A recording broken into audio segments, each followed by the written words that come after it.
Magandang araw po at ito po ang simula ng ating bagong lesson sa Mathematics 7. At ako po ang inyong guro, si Teacher Yul. Okay, so ito ang inyong lesson about the set and the set operations. Okay, next slide. So, under the set and the set operations, meron tayong 3 lessons. Okay, so the first lesson is about sets. And the second lesson about the subsets, universal sets, null sets, and cardinality of sets. Then the last lesson about the union and intersection of sets and the difference of two sets.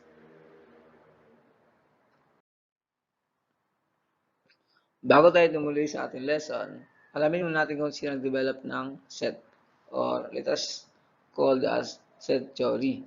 So, na-develop ang set ni, let us use pen or laser. Na-develop ni Sir George Ferdinand Cantor. O tinatawag na natin ito in short, George Cantor. Okay, so he was born on March 3, 1845. Okay, so sa Russian Empire. Then namatay siya January 6, 1918. Hanggang umabot siya ng edad na 72 years old. Then nationality niya ay German din. Of course, siya ang develop ng set. It's about mathematics. Ayan. So he is a mathematician. Okay, now let us now start our lesson 1 about set. Okay, so set, let us first know the meaning of set. Okay, it's a collection of objects. It is also called a group. Okay, so medyo new new word sa inyo to kasi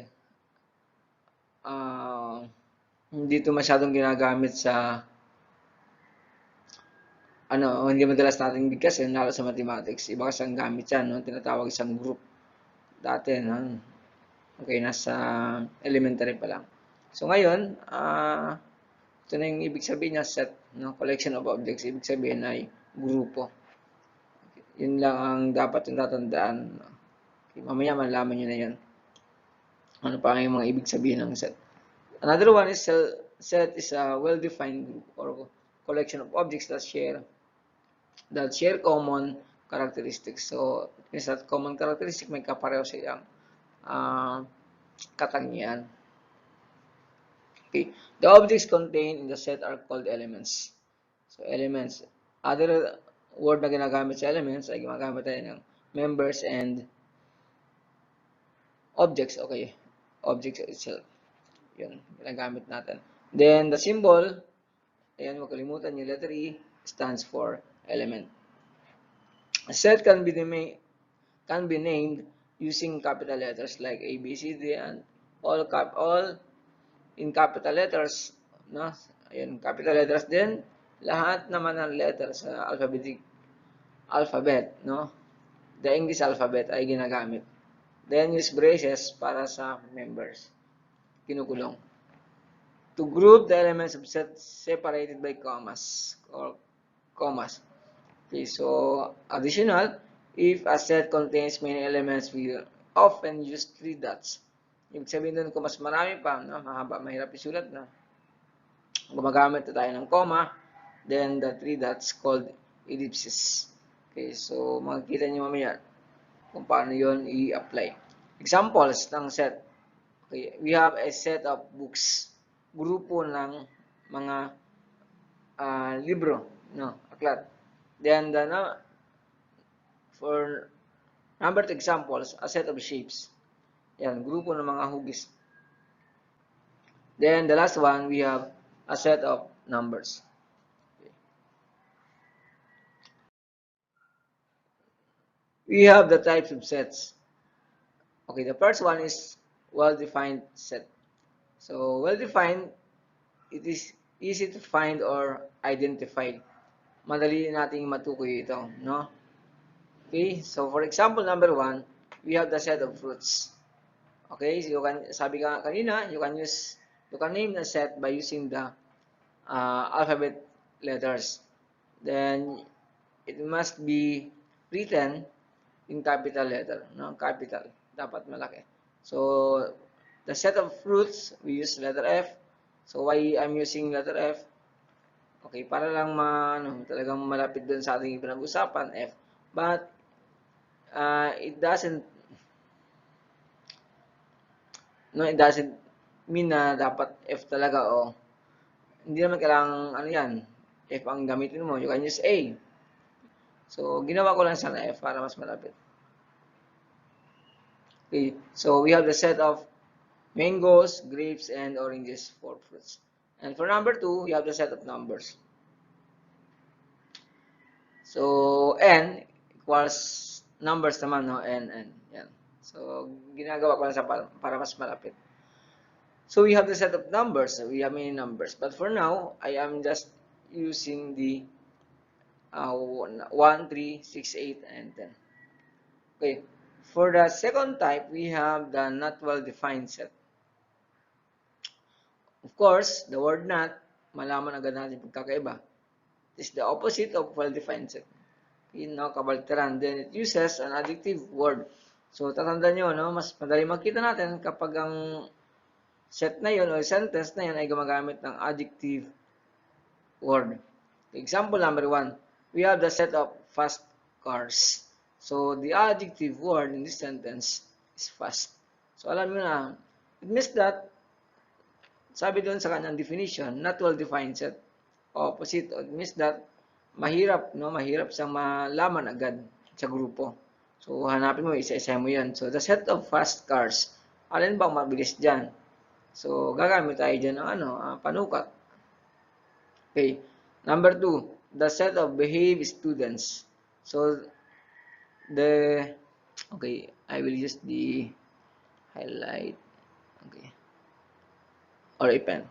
Okay, so for number 1, we use the adjective fast, okay, and for number 2, we use the adjective behave. So, yun ang nagtutukoy na siya ay not well defined because we use the adjective word which is behave. For number 3, we use the male cats. Okay, male. So, alam niyo naman ang ibig sabihin ng adjective word, no? It is describing words. Kaya madaling malaman mo kung yan ay well-defined o not well-defined. And then, huwag niyong kalimutan yung kahulugan talaga na pag well-defined, madali makita. Pag not well-defined, mahirapan kang magtukoy. Okay, next. Okay, for number 3, the finite set or the finite set. Okay? Pag tinawag naman na finite or finite, it has starting point and the ending point. Ibig sabihin dyan, ay may umpisa, may katapusan na, no? Mayroong katapusan. Kaya titingnan nyo mamaya sa example. And then, countable. Ibig sabihin yung elements ay nabibilang pa natin. So, for example, number 1, we use a set of numbers from 1 to 5. Ibig sabihin, may simula siya, pero hanggang 5 lang. Kaya ang ating elements, okay, so ilista mo yung mga elements ng mula 1 hanggang 5. So, 1, 2, 3, 4, 5. Hanggang doon ka lang. So, yan ang tinatawag na finite or finite. For number 2 example, we have a set of counting numbers from 1 to 10. So, 1 to 10 lang. Nakita nyo yung sinabi ko sa inyo na application of ellipses or the 3 dots. So, since mahaba na siya, hindi nakakasya, I will use the ellipses. So, comma, then 3 dots. Ayan. At least, hanggang 10 pa rin siya. Okay? So, ayan, ang ibig sabihin ng finite. For number 3, our example about a set of days in a week. No? Start with letter S.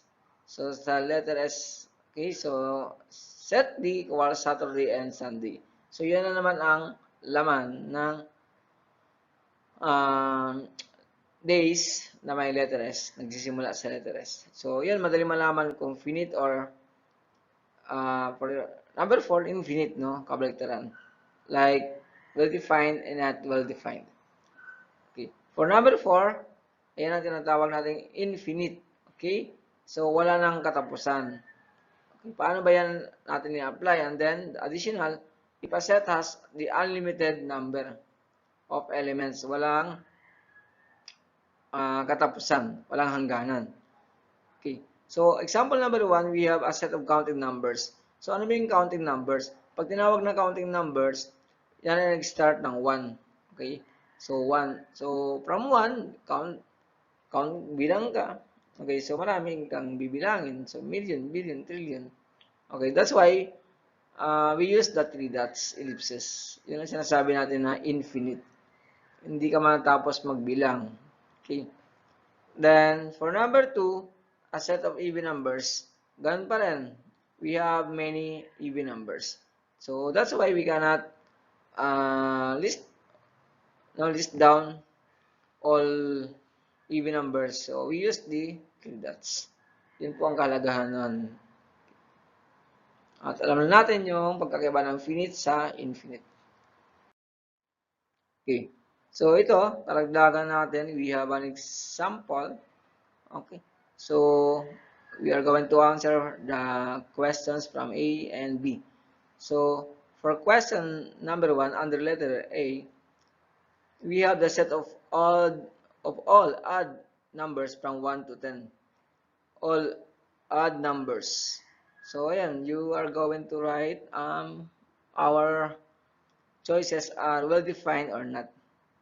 So, you just choose either the question is well defined or not. The set of all odd numbers from 1 to 10. Pwede pa bang matukoy natin? Okay. So, pwede. That's why our answer is well defined. I will write WD.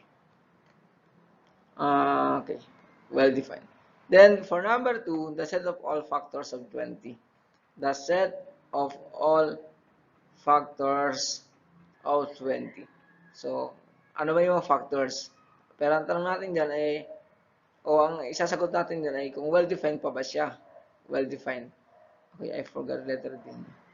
I will well-defined. Huwag kalimutan. So, the answer is well-defined set. The same. For number 3, the set of courteous frontliners. Courteous. The word courteous is considered, or it is already a adjective word. So that's why our answer is not. Okay. So not well defined. For letter B, we have finite or infinite. So pipiliin mo yung sagot dyan. So number 1, the set of even numbers. Okay. So even numbers, what is your answer? It is infinite. Okay. Just write I na lang para mabilis. Number 2, the set of integers 1 from 20.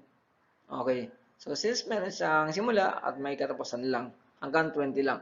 That's why we use, our answer is finite or finite.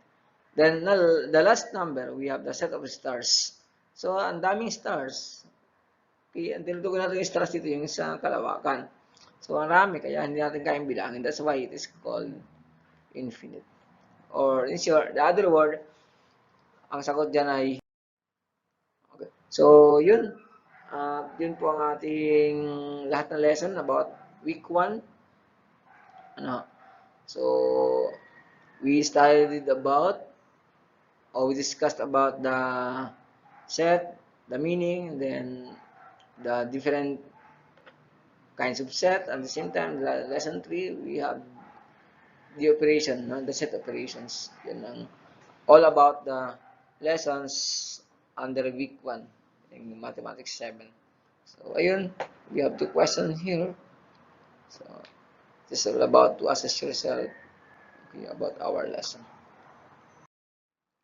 At yun, doon nagtatapos ang ating lesson at sana ay may naintindihan na kayo dahil sa sunod na lesson natin ay iba na naman yun. No? Kaya aralin mabuti, pwede nang panoorin yung video ulit para mas lalong maunawaan. Okay? So, maraming salamat ulit sa ating pakikinig.